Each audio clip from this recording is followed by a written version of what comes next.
Tak ada bateri. Saya kena buang ke macam mana? Buang.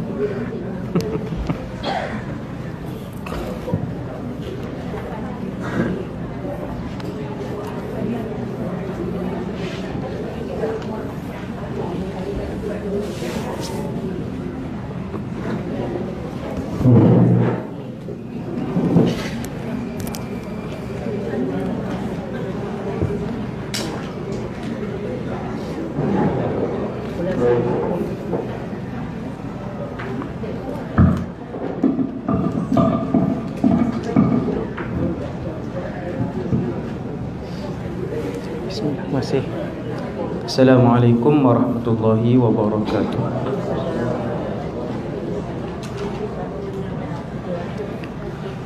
Ila hadratin nabiyil mustafa sallallahu alaihi wasallam wa alihi at-tahirin wa ashabihi al-kiram wat-tabi'in wa tabi'it tabi'in. Al-Fatihah. A'udzu billahi minasyaitonir rajim.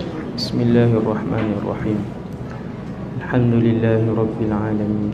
Ar-Rahmanir Rahim. Maliki yaumiddin.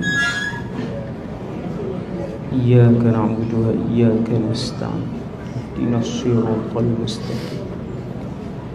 Siratal ladzina an'amta 'alaihim ghairil maghdubi 'alaihim waladdallin. A'udzu billahi minasyaitonir rajim. Bismillahirrahmanirrahim. Alhamdulillahi rabbil alamin. Assalatu wassalamu ala asyrafil anbiya'i wal mursalin wa ala alihi wa sahbihi ajma'in. Wa la hawla wa la quwwata illa billah al-'aliyyil 'azim. Wa la hawla wa la quwwata illa billah al-'aliyyil 'azim. ولا حول ولا قوة إلا بالله العلي العظيم. أما بعد. رضينا بالله ربا, kami reda Allah Tuhan kami, bil Islam dina, kami reda Islam cara hidup kami, wa bi Muhammadin nabiyyan wa rasula, dan kami reda bahawa Muhammad sallallahu alaihi wasallam seorang nabi dan rasul. Kau surat berapa? Ada tak? Ya, 67.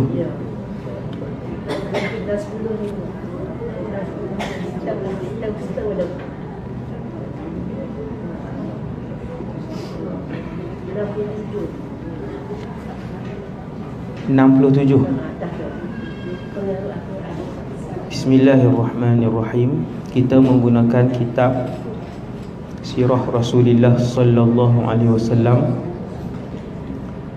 seorang manusia yang dan makhluk yang paling disayangi oleh Allah Subhanahu wa taala, untuk kita tahu kenapa Allah menyayangi Rasulullah sallallahu alaihi wasallam.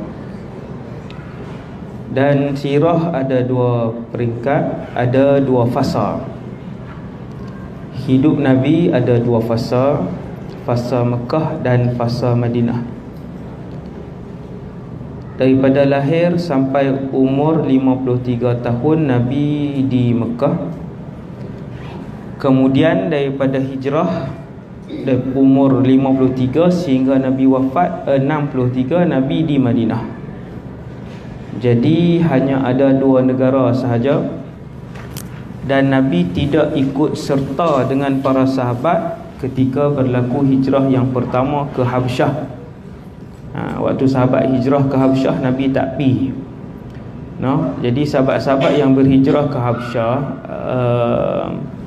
ada yang tinggal di sana setahun di Habsyah, ada yang tinggal di sana 2 tahun, ada yang tinggal di sana sampai perang Khaybar. Sampai perang Khaybar, yang 10 tahun pun ada. Kemudian baru balik ke Madinah. Adapun Rasulullah, Nabi hanya duduk 2 tempat, iaitu Mekah 53 tahun, kemudian di Madinah 10 tahun. Waktu kecil Nabi duduk di perkampungan, di perkampungan Bani Sa'ad selama hampir 5 tahun. Yang tu masih lagi dekat dengan kota Mekah lah, kira macam duduk di Mekah. Muka surat 67 ni dia tulis pengaruh Al-Quran di hati yang bersih.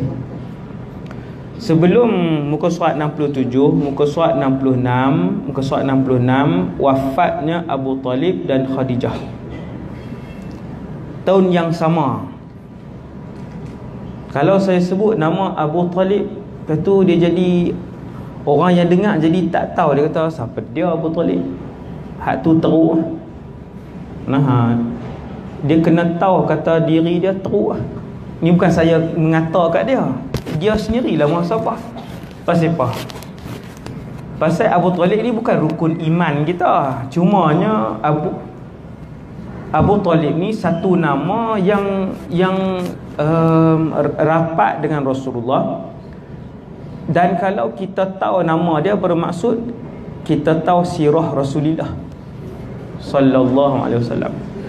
Kalau tak tahu nama Abu Talib, lepas tu dia claim kata dia sayang Nabi, itu tak betul.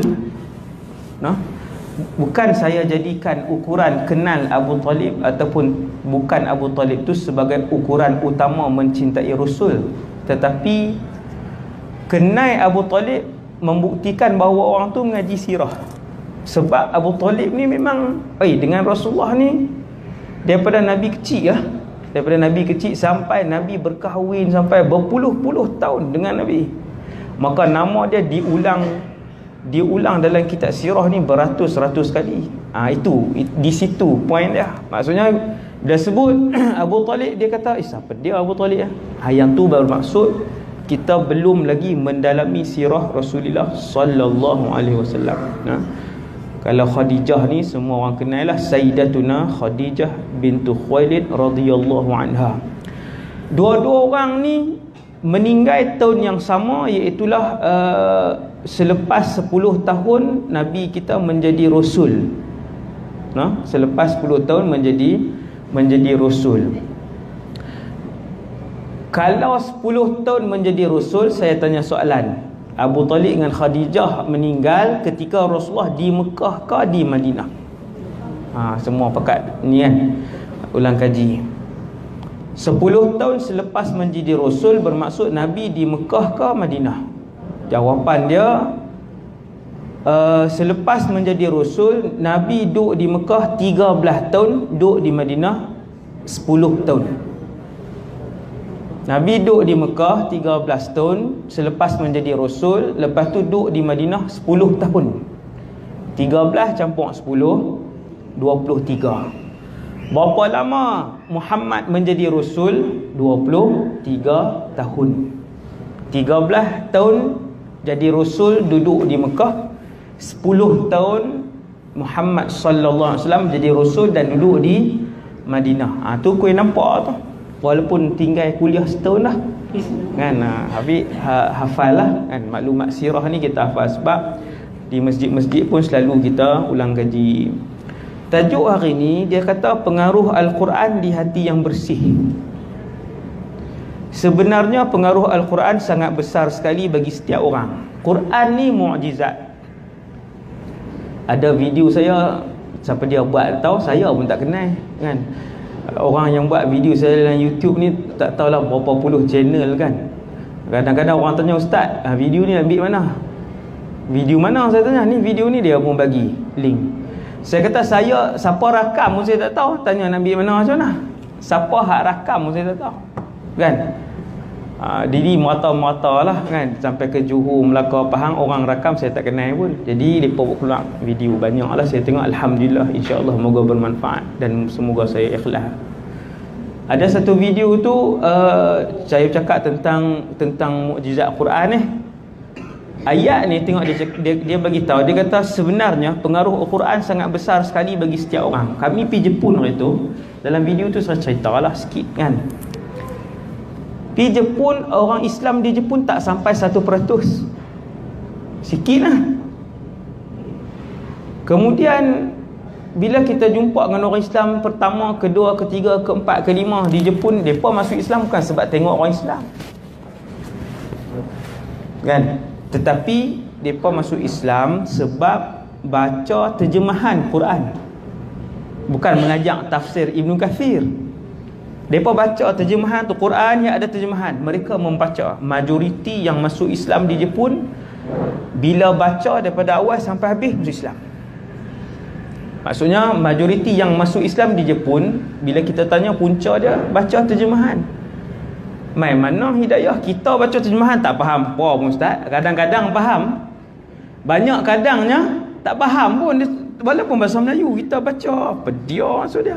Memang pun kan, sebab Quran itu perlukan huraian. Tapi nak bagi tahu kata Quran ni mukjizat, Quran ini ada kesan kepada orang, ada pengaruh kepada semua orang, Islam ke tak Islam ke, dari sudut apa sekalipun dia ada kesan, maka Al-Quran ini kena bagi orang bukan Islam dengar.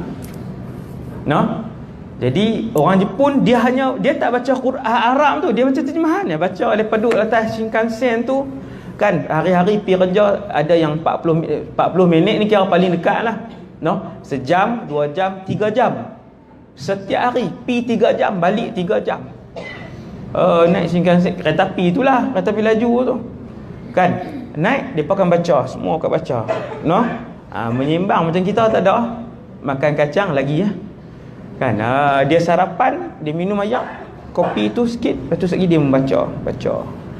Jadi majoriti yang masuk Islam di Jepun kerana membaca terjemahan kan. Ada orang Islam, lepas tu jauh daripada Allah, kemudian kembali kepada Islam. Macam mana kembali kepada Islam? Bila dia tengok satu ayat aja daripada Quran, dia baca satu ayat, dia baca terjemahan. Dia kata bermula daripada situ seolah-olahnya Allah menjentik hati saya untuk kembali kepada Islam. Tu mukjizat Quran ni. Tak faham pun ayat Quran tu pun tak faham, terjemahan tu pun tak faham, tapi nak beritahu setiap ayat itu mukjizat. Maka kalau anak kita ke, suami ke, isteri ke ada masalah ke apakah, Quran ni pasanglah Quran kan, pasang Quran dalam rumah. Tapi janganlah waktu kita duk menyembang di ruang tamu, yang tu jadi haram pula. Pasang Quran kita menyembang, haram, dosa. Pasang Quran dalam keadaan semua orang tengok, dengar. Pasang Quran dalam keadaan kita duk buat kerja dan sambil-sambil boleh dengar. Pasang. Tak tahu tang mana dia punya barakah, tang mana dia punya kesan, tang mana dia punya pengaruh, tang mana kita tak tahu.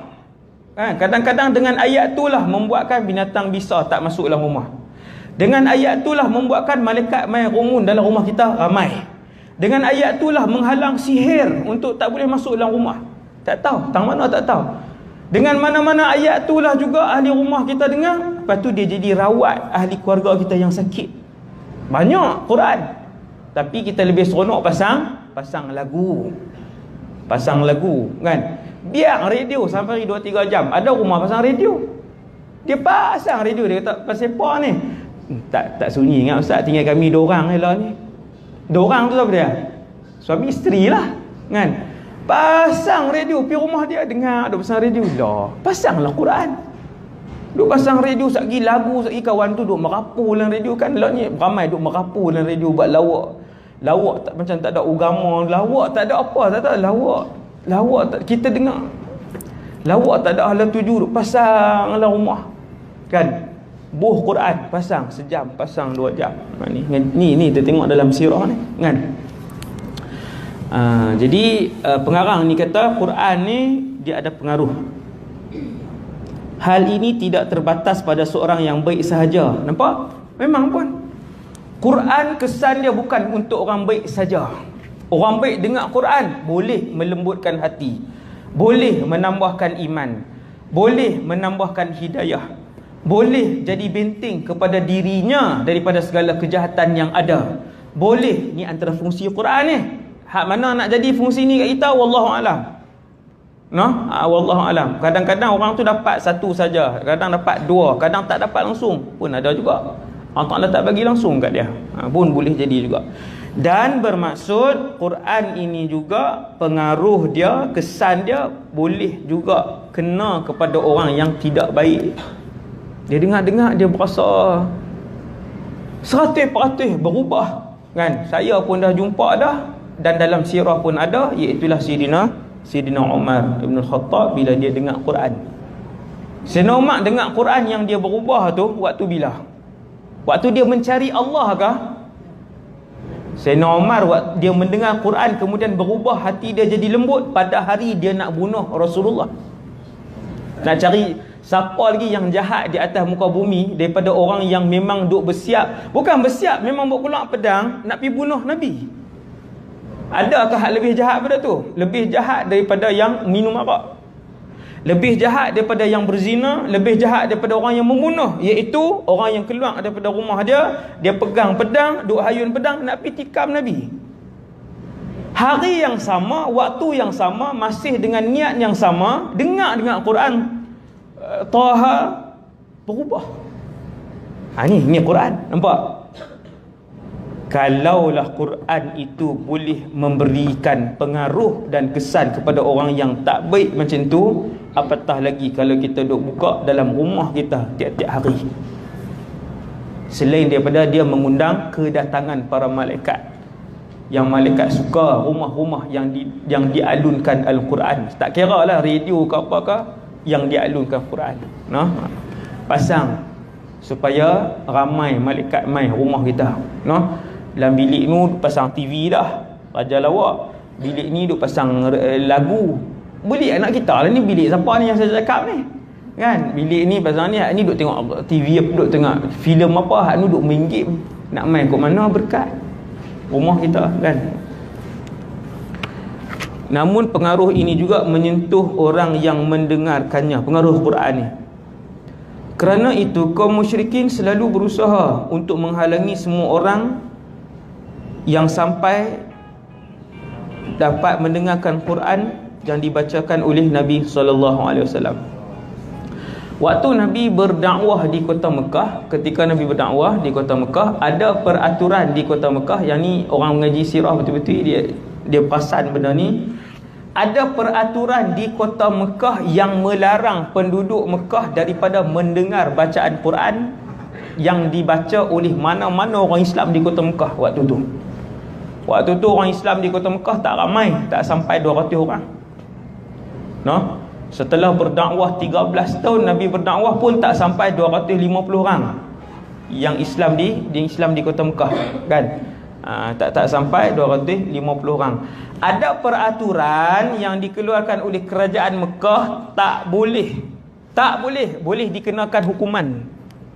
Yang mendengar Quran boleh dikenakan hukuman. Tuan-tuan, masyhur ni. Peraturan ni masyhur dalam kitab sirah. Peraturan ini sangat masyhur.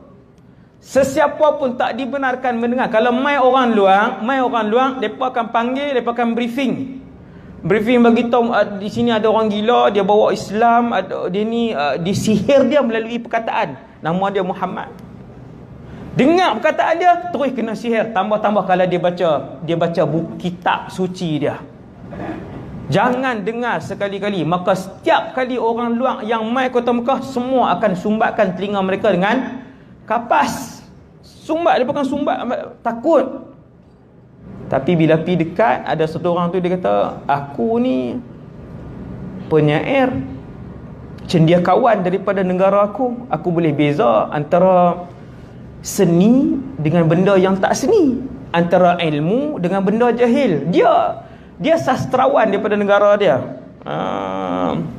Sastrawan daripada negara dia, sahabat ni lah. Waktu tu dia tak masuk Islam lagi. Dia tutup juga telinga dia, sebab bila sampai kota Mekah je, orang kerajaan Mekah akan briefing, jaga-jaga, ni sihir ni hebat. Akhirnya bila dia tutup beberapa hari tutup telinga dia kata, sihir apa yang laki ni baca? Dia pun buka, dia pun pergi kat Rasulullah dengar. Bila dia dengar perkataan yang indah, susun galur ayat yang mana ayat Quran ini adalah daripada Allah Subhanahu Wa Taala. Tuan-tuan tengok susun atur ayat zalikal kitab tu, zalik tu Allah yang tak di awal, lepas tu Allah tak kitab, kemudian Allah tak perkataan la, kemudian Allah letak perkataan raiba, kemudian Allah yang letak perkataan fi kat situ. Maka pakar-pakar bahasa sastrawan yang tinggi-tinggi dia kata perkataan ini tidak mampu dikarang oleh manusia. Hebat. Tuan-tuan, maka dia pun masuk Islam, kan? Jadi waktu tu ada peraturan tak boleh pergi dengar. Kita hari ni tak ada masalah. Nak hadiahkan Quran terjemahan dekat kawan kita pun boleh. Kan banyak hari ni kan terjemahan ambil lah. Tak ada masalah, boleh diberikan. Ataupun kalau ada kawan-kawan kita hantar bacaan Quran bagi dia dengar sekali-sekala kan. Dia dengar. Benda Quran ni benda pencipta alam yang mereka ataupun datang daripada pencipta alam ini. Dia bila kena kat makhluk yang diciptakan, dia pasti ada kesan. Terutama sekali apabila makhluk itu mencari kebenaran. Kalau dia cari, lagi Quran tu meresap ke dalam jiwa dia, orang yang mencari. Kemudian dia kata di Mekah waktu tu dihalang siapa-siapa pun daripada mendengar Quran. Mereka melarang isteri mereka, anak mereka, bahkan hamba mereka sendiri tak boleh mendengar Quran. Untuk itu mereka menjaganya dengan ketat sekali sehingga tidak seorang pun berani mendengarkan Quran yang dibacakan oleh Nabi kecuali dengan cara sembunyi-sembunyi. Adakah orang pergi dengar juga? Ada yang merasakan tenang bila Rasulullah sallallahu alaihi wasallam membaca Quran.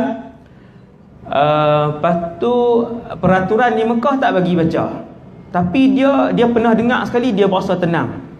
Maka sebahagian daripada Arab Mekah ni pergi curi-curi dengar, sembunyi-sembunyi dengar. Abu Bakar baca, lepas sembunyi dengar. Rasulullah baca, pergi sembunyi dengar. Seronok, rasa tenang jiwa, rasa tenang hati. Akhirnya mereka ambil jalan sembunyi-sembunyi untuk mendengar bacaan daripada orang Islam di kota Mekah.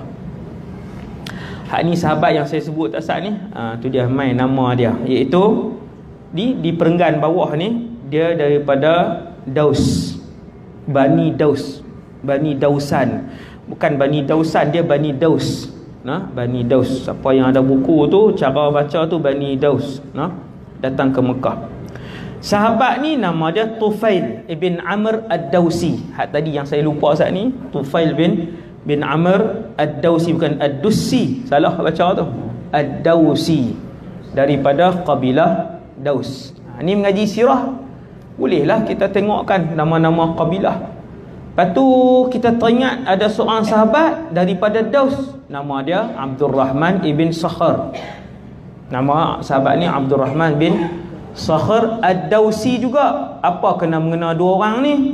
Kan dua orang ni saja yang kita dengar daripada kabilah Daus. Rupanya Abdul Rahman tu Abu Hurairah. Lah, awak tak habaq wahai ustaz duk sebut nama susah-susah apa-apa. Kan bukan susah-susah tu lah nama betul dia, dah kita tak tahu. Kan Abu Hurairah daripada kabilah lelaki yang sama ni. Tetapi antara mereka dua orang ni siapa masuk Islam dulu? Tufail ke Abu Hurairah? Yang lebih terkenal Abu Hurairah. Yang masuk Islam lebih awal adalah Tufail ibn Amr Ad-Dausi, dan dia jugalah yang mengislamkan Abu Hurairah. Ni jumpalah Tok Guru Abu Hurairah ni. Kan? Mengaji sirah kita boleh jumpa Tok Guru kepada Abu Hurairah yang menghafal paling banyak hadis di kalangan umat Nabi Muhammad sallallahu alaihi wasallam. Dia nombor 1. Tuan-tuan bayang tengok anak murid Tufail ni, dia jadi Abu Hurairah ni jadi orang yang paling banyak hafal hadis Nabi. Kesemua pahala yang dibuat oleh Abu Hurairah masuk juga kepada Tufail bin Amr. Sebab apa? Sebab dia yang mengislamkan Abu Hurairah.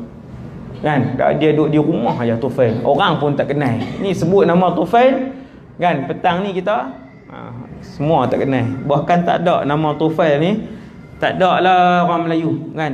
Mereka nak buh nama Lego, nama apa, Zerin, pelik-pelik tu lah nama, ikut lah, kan?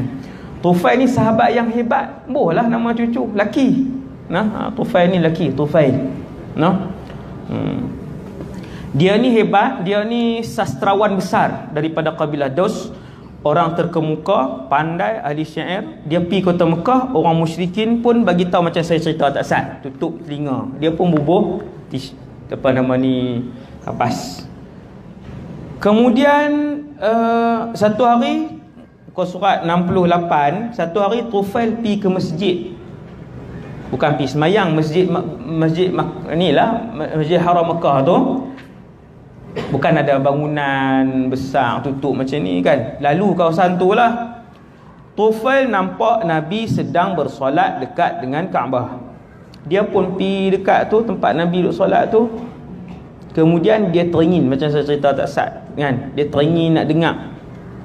Dia duduk muhasabah, dia kata pasal apa aku tak pi dengar kan, sedangkan aku ada ilmu.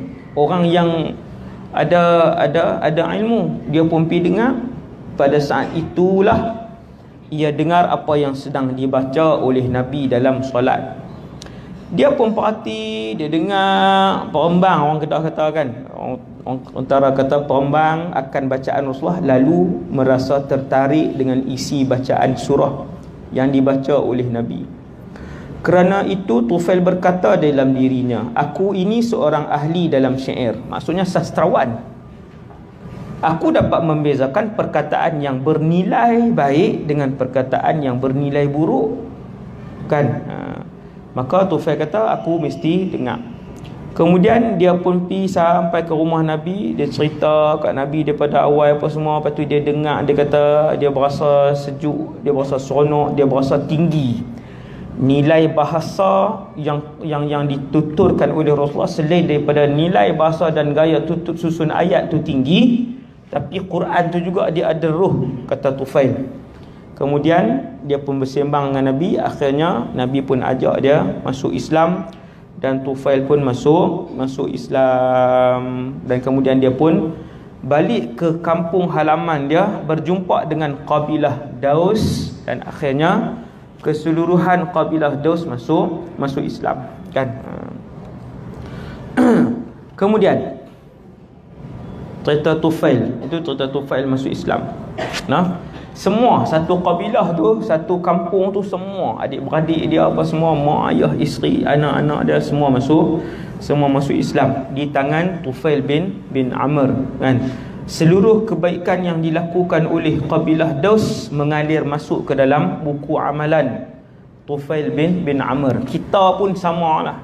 Nah, kalau ada orang yang kita ajak dia tentang Islam, dia mengamalkan Islam, bermula daripada saat dia terkesan dengan perkataan kita yang indah, yang hikmah tak sat, maka bermula daripada saat tu, setiap rakaat dia solat, setiap sen dia bersedekah, tiap-tiap huruf dia baca Quran, semua masuk kita. Subhanallah. Macam dua orang, kita duk buat ibadah dah, duk masuk pahala, alhamdulillah. Seorang lagi duk buat ibadah, duk masuk kat kita juga. Nah, kalau 100 orang kan, kalau 100 orang, nah, tak boleh nak ajak benda tinggi-tinggi, ajak baca Quran. Noh, ajak baca Quran. Kan Iqra dah boleh, kita dah boleh Iqra, kau boleh Quran, ajak baca Quran. Bukan nak nanti kena jadi mufti. Kan duk tunggu kena boleh mengajak masjid, bukan dia. Berapa ramai orang biasa di padang mahsyar nanti yang kedudukan mereka lebih tinggi daripada yang duduk di masjid duk mengajak kita. Orang biasa kan. Sebab pahala yang dialirkan oleh orang lain disebabkan diri dia kan. Maka kehidupan orang beriman ni, dia kena berlumba-lumba untuk membanyakkan redha Allah dalam hidup dia, untuk membanyakkan pahala dalam hidup dia. Dia kena fikir macam mana nak buat. Oh, surau kat rumah ada noh. Pergi tengok elektrik kena berapa di surau. Sebulan dia bayar RM30. Elektrik surau 300 kan. Dia pergi jumpa dengan JK, dia kata saya nak bayar sebulan 30 kot. Nah, dia jangan sekaligus kan, sekaligus 1000 betul sengak. Lepas 8 tahun berbunyi pula kan. Dia sikit berterusan lebih disukai Allah Azza wa Jalla kan. Dia pergi bayar duit elektrik surau. Tiap-tiap hari 180 orang duduk semayang di surau tu, daripada subuh sampai ke isyak, dengan lampu, dengan kipas hak duk guna karen tu, aircon tu, sebahagiannya daripada duit dia. Subhanallah, rugi lama dah tak buat. Awak Ustaz tak abang awal kan. tak buat, rugi kita. Tanya duit ayam berapa, masjid guna berapa duit ayam? Masjid dalam 1000 lebih masjid sebelah je contoh lah kan, bagi 50 kan, lambat-lambat duk pergi kot lain no, bayar kot lain berlambat-lambat. Majalah saja pun 30 sebulan. Majalah orang tak guna majalah lah ustaz lah ni, semua muka internet kan. Tak kira lah banyak macam-macam ni lah, kita duit kut pun 100 kan, duit kut ramai duit kut apa semua, duit banyak question tak habis lagi banyak kan, lagi duit ayam masjid kan. Sebulan 50, hari Jumaat 2000 orang guna untuk ambil semayang. Nak kira hak mana ni? Kita bagi 50, kira hak 30 hari itulah, sebulan sekali bagi. Ini orang Islam, dia kena cerdik, kena berfikir untuk bagaimana berlumba-lumba melakukan kebaikan untuk menjadi yang paling dekat dengan Allah Azza wa Jalla. Kena fikir. Jalan tu banyak, tapi syaitan duk tutup, dia duk buka ruang kot lain tu banyak. Kemudian Abu Bakar adalah seorang yang indah bacaannya dalam membaca Quran. Semua orang kenal lah Abu Bakar As-Siddiq, Abu Bakar ibn Abi Quhafah. Beliau sering menangis jika sedang membaca Quran, kerana beliau sangat kagum sekali akan keindahan Al-Quran. Quran ni dia kalau faham, dia punya terjemahan dia faham, dia lebih lagi lah membuatkan kita sering mengalirkan air mata bila membaca Quran. Kalau tak faham ni dia susah sikit, dia main kadang-kadang aja kan, tapi tenang tu ada, sentiasa tenang. Bila tak faham Quran tu, kita baca syarat tu apa dia nak main feeling tu susah sikit, tapi ketenangan sentiasa tenang no. Tapi bila faham Allah sebutkan, bila faham apa yang disebutkan oleh Allah, bahawasanya Allah Subhanahu Wa Taala mengetahui setiap titisan air hujan yang jatuh, dan Allah tahu setiap daun yang gugur daripada batang ataupun dahan pokoknya. Kita baca kan, faham, tengok tu, subhanallah. Maka Abu Bakar ni dalam sirah dia beritahu salah seorang sahabat yang mudah menangis jika membaca Quran. Sejak permulaan Abu Bakar tak pernah terang-terangan menyatakan keislamannya, kerana itu beliau tidak pernah bersolat di luar rumahnya.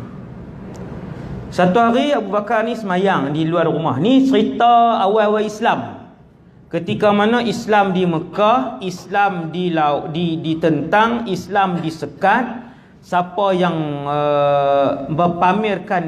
mempamerkan syariat terang-terangan akan dipukul, dipenjara dan dibunuh di kota Mekah waktu tu. Timbul di hati Abu Bakar rasa macam teringin nak semayang di luar. Maka Abu Bakar ni pun dia orang kaya, dia buat sebuah masjid kecil di hadapan rumahnya, surau lah masjid. Setiap hari dia pun semayang di situ.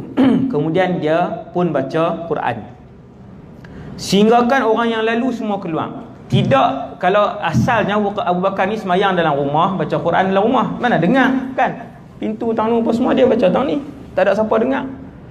Lepas tu dia berasa nak buat surau di luar, ruang tamu. Dia orang kaya kan, mungkin rumah dia besar kan, mungkin memang rumah Abu Bakar besar lah. Kemudian dia pun buat surau di luar tu, di halaman. Maka bila dia duduk semayang, dia baca Quran, orang yang duduk lalu lalang dengar suara sedap. Dah suara sedap, baca pula ada ruh kan. Yang ni yang hilang di akhir zaman, wal'iyadzubillah no. Hari ni ramai, bilangan qari semakin ramai. Yang pandai baca alun dengan bercika, dengan nahwan apa semua ni makin ramai kan. Bukan pergi belajar tajwid, pergi belajar baca berlagu ni. Tapi apa? Tapi tak ada ruh, baca kosong. Macam dia melantunkan surat khabar saja, macam dia melantunkan cerita yang dia ambil daripada buku cerita. Tak ada ruh, kita dengar pun kosong, dengar tak ada apa kan. Yang ni yang hilang pada hari ni. Adapun Abu Bakar, lebih-lebih lagi Rasulullah sallallahu alaihi wasallam, bacaan Al-Quran mereka meresap ke dalam hati orang yang mendengar. Al-Quran ini apabila dibaca daripada hati, maka dia akan menyerap masuk ke dalam hati orang lain sekalipun tidak diizinkan oleh orang yang mendengar itu. Ni kita duk dengar semua orang baca Quran semua masuk hati kah? Macam kita tak. Ada orang kita dengar seronok ajalah dengar, tajwid okey, alhamdulillah. Dengar lah. Tak rasa pun dia masuk tang ni. Dan ada orang jarang-jarang sekali zaman hari ni makin sikit bila dia baca masuk di sini ni, kita rasa masuk menyerap. Kenapa? Sebab bacaan Quran tu diterima oleh Allah Subhanahu Wa Taala, insya-Allah.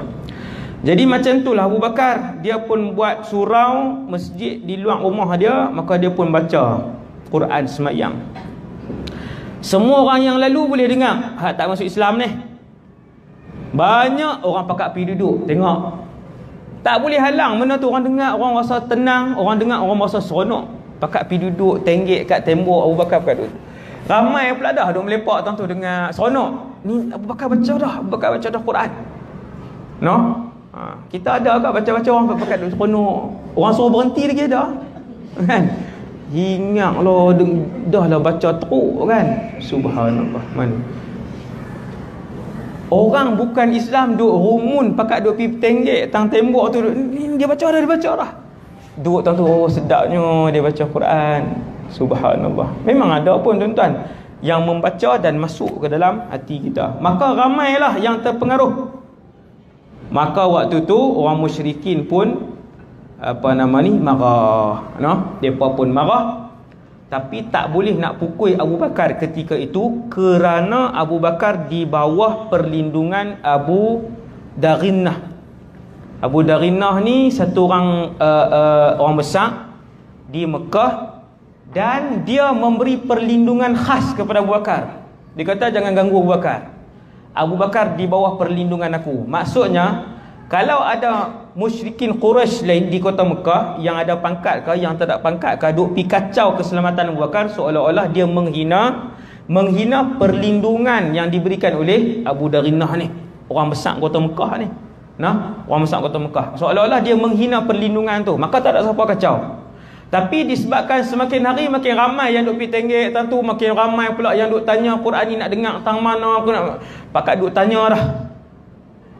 Maka mereka pun pergi jumpa Abu Daghinnah ni, kata, apa ni Abu Daghinnah? Kan hari tu kita beri syarat perlindungan kamu boleh diteruskan kepada Abu Bakar kalau Abu Bakar dia duduk dalam rumah dia. Ni dia duduk luar ni. Habis orang terpengaruh, semua dengar dia baca Quran, semua seronok dengan Quran, isi kandungan kitab yang Muhammad duk bawa tu. Maka Abu Daghinnah pun pergi jumpa Abu Bakar, dia kata, wahai Abu Bakar, kena kembali kepada syarat yang lama, kena baca di dalam rumah sahaja. Jangan baca di luar dan jangan solat di luar. Kalau begitu, kata Abu Bakar, kalau begitu wahai Abu Daghinnah, aku kembalikan sahaja hak perlindungan kamu kepada kamu, dan aku minta perlindungan hanya daripada Allah Subhanahu Wa Taala sahaja. Lepas pada itulah Abu Bakar dia dipukul lah. Lepas pada tu dia dipukul. Ada kisah Abu Bakar ni dipukul bersama dengan Rasulullah sallallahu alaihi wasallam. Nabi kena pukul dulu, kemudian datang Abu Bakar, kemudian Abu Bakar dipukul pula sehingga pingsan. Sehingga pingsan. Lepas tu panjanglah cerita, dia dibawa balik dan sebagainya. Nabi berdakwah di Taif. Ni semua orang pernah dengar dah cerita ni, iaitu waktu umur 50 selepas 10 tahun berdakwah di kota Mekah, tak sampai 200 orang yang masuk Islam. Kemudian Nabi kematian Khadijah dan juga Abu Talib. Kemudian Nabi patah kaki kanan dan patah kaki kiri lah.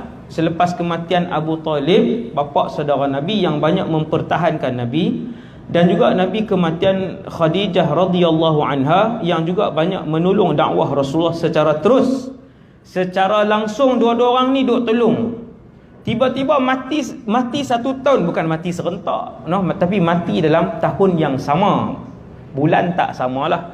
Mati dalam tahun yang sama. Nabi jadi terduduk tahun tu, sehingga kan para sahabat menamakan tahun itu dengan tahun kesedihan. Boleh nampak kesedihan di wajah Rasulullah.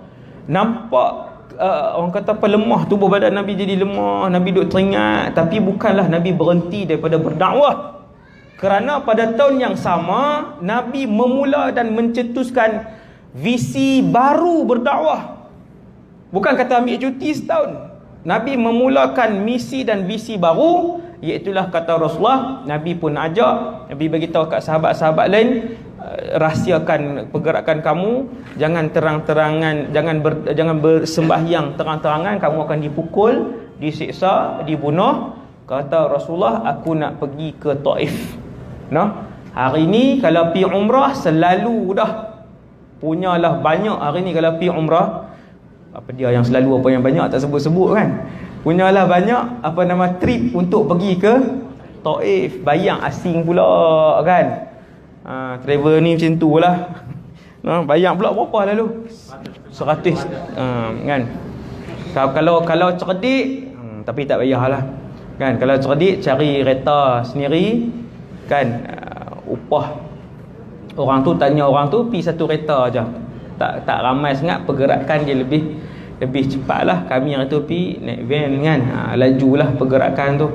Jadi tak jauh Mekah dengan Taif ni, dia ada dua jalan. Ada dua jalan. Selalunya pernah pergi tak? Pergi berapa jam? Sejam setengah sahaja. Jalan dekat lah.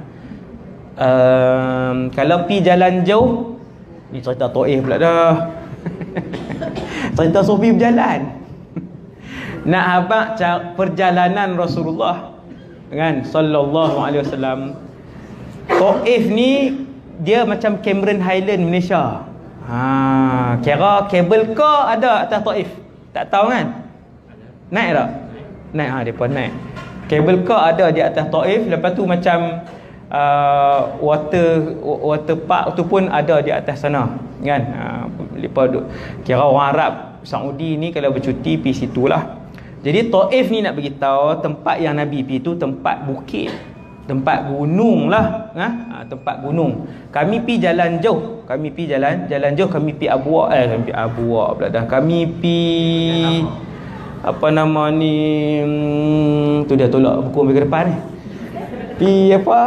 Halimatus Sa'diyah. Tak lalu kan? Tak lalu. Lepas jalan, lepas pergi ramai-ramai, lepas pergi jalan dekat.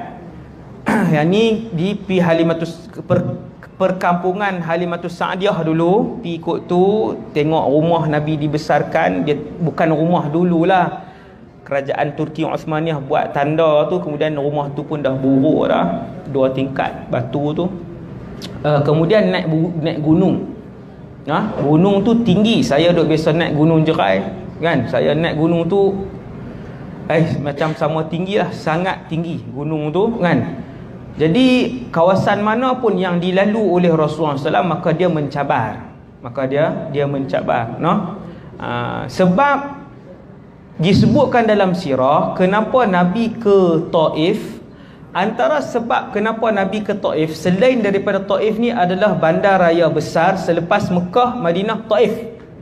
Pusat kegiatan ekonomi juga antara yang paling besar, maka penduduk dia pun ramai, Bani Thaqif. Kemudian antara yang disebutkan oleh para ulama kenapa Nabi pergi Taif ni, sebab ada saudara mara Nabi di sana. Mai ikut mana saudara mara Nabi? Keluarga Halimatus Sa'diyah tadi inilah. Kan Nabi menyusu di sana, Nabi membesar di sana sampai umur 6 tahun. Lebih kurang. Sampai umur 6 tahun. Jadi Nabi kemenai ramai belah situ. Jadi perkampungan Sa'diyah, Sa'ad ni, hari ni nama dia, daerah tu nama dia As-Sa'diyah. Sampai hari ni daerah tu nama As-Sa'diyah.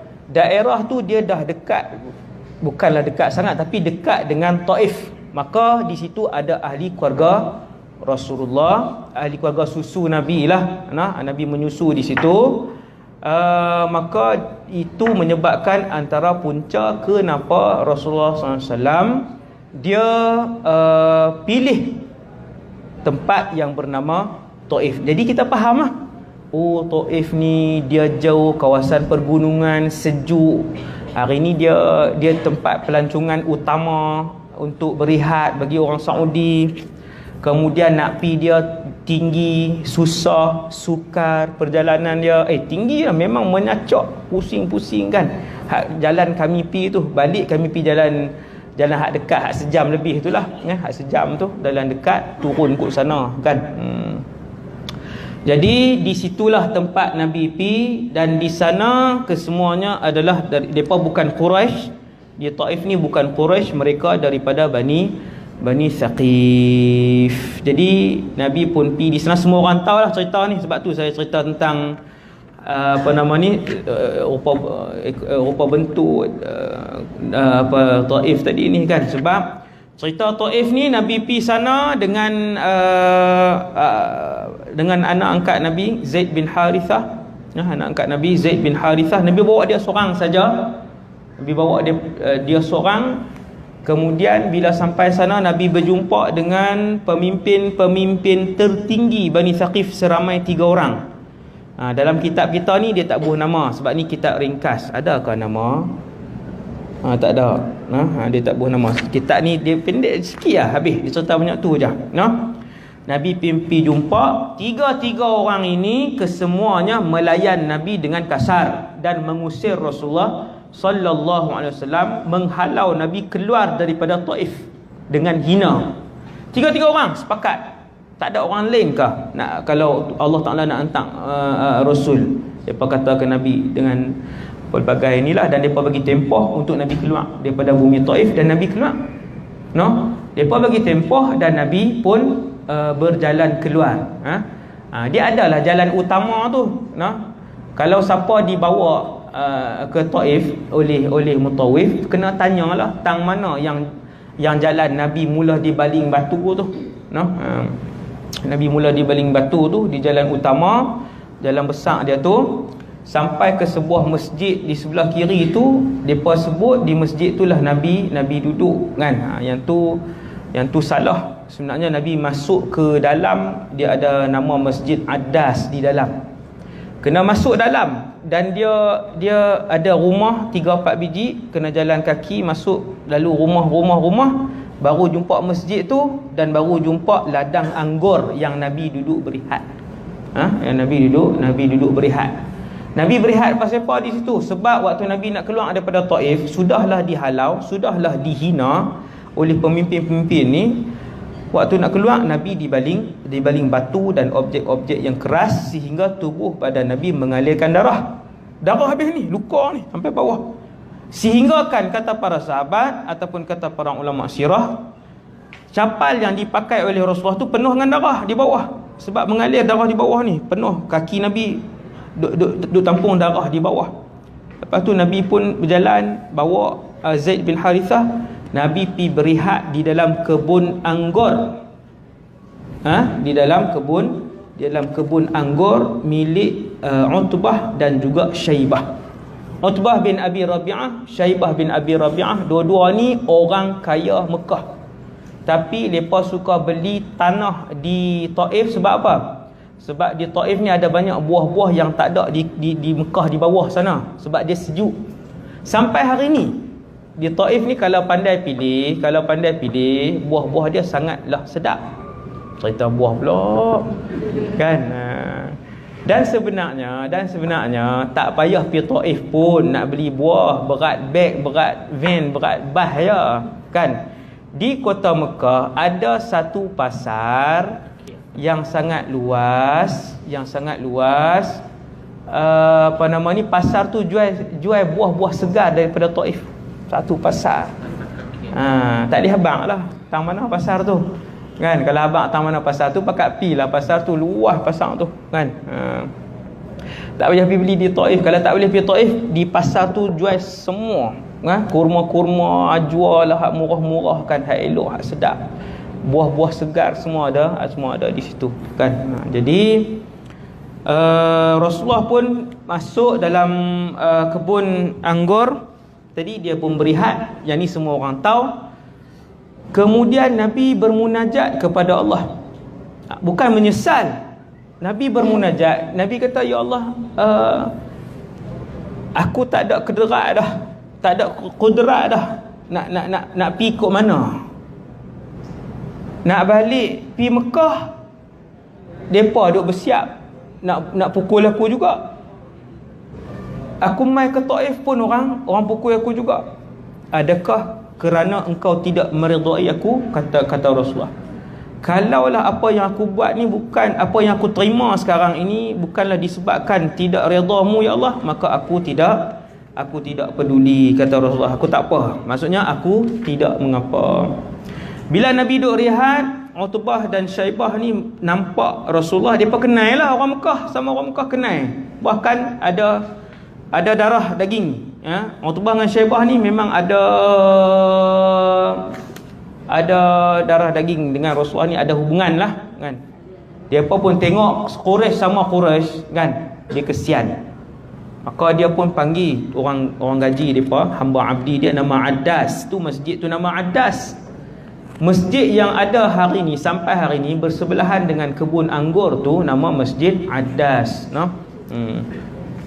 Jadi depa panggil Addas, pekerja depa ni ambil buah anggur pi bagi sat kat lelaki tu. Utbah dengan Syaibah tak cerita apa, dia panggil Addas kata pi bagi sat tu, lelaki hak duduk tu hak penuh darah tu, hak duduk tengah lap darah. Maka depa pun ambil buah anggur tak sat, bukan depa, Addas tu lah. Dia pun bawa pi ke situ. Maka dia pun tengok Rasulullah kan. Dia pun kata tuan aku bagi ni makan lah. Maka Nabi dengan adab Rasulullah, orang bagi makan, Nabi terima kasih dengan adab Rasulullah sebelum makan. Nabi pelawar orang dengan adab Rasulullah SAW sebelum makan. Nabi basuh tangan dengan adab Rasulullah sebelum makan. Nabi bismillah sehingga didengari oleh orang yang berada di sekeliling Nabi. Nabi bismillah. Addas ni tengok. Kemudian Nabi tanya, daripada mana anak muda? Jawab Addas, saya daripada Ninawa. Kata Rasulullah, daripada kampung seorang saleh yang bernama Yunus ibn Matta. Addas pun terkejut. Kata Addas, wahai pakcik, Yunus ibn Matta itu tidak dikenali oleh siapa-siapa pun. Seluruh orang Taif tidak pernah mengenali Yunus ibn Matta kecuali orang Ninawa saja. Macam mana pakcik kenal Yunus itu? Maka Nabi pun jawab, Yunus itu Rasul, aku juga Rasul, dia adalah saudaraku. Kan? Maka Addas pun masuk Islam depan Nabi sallallahu alaihi wasallam. Walhamdulillahirabbil alamin. Takat tu dulu insya-Allah kuliah kita. Semoga kita semua dirahmati oleh Allah SWT. Subhanakallahumma wa bihamdika asyhadu an la ilaha illa anta astaghfiruka. Bismillahirrahmanirrahim. Innal insana illa alladhina amanu. Bismillahirrahmanirrahim. Alhamdulillahirabbil alamin. Wassalatu wassalamu ala asyrafil anbiya'i wal mursalin wa ala alihi wa sahbihi ajma'in. Allahumma 'allimna ma yanfa'una, ya Allah ajarkanlah ilmu yang bermanfaat kepada kami. Wanfa'na bima 'allamtana, ya Allah manfaatkanlah ilmu yang kau curahkan kepada kami. Wazidna ilman wa amalan ikhlasan fi hayatina, tambahkanlah pada kami ya Allah ilmu, amal, ibadah dan keikhlasan dalam kehidupan kami. Sallallahu ala sayyidina Muhammad wa ala alihi wa sahbihi wasallam. Walhamdulillahirabbil alamin. Assalamualaikum warahmatullahi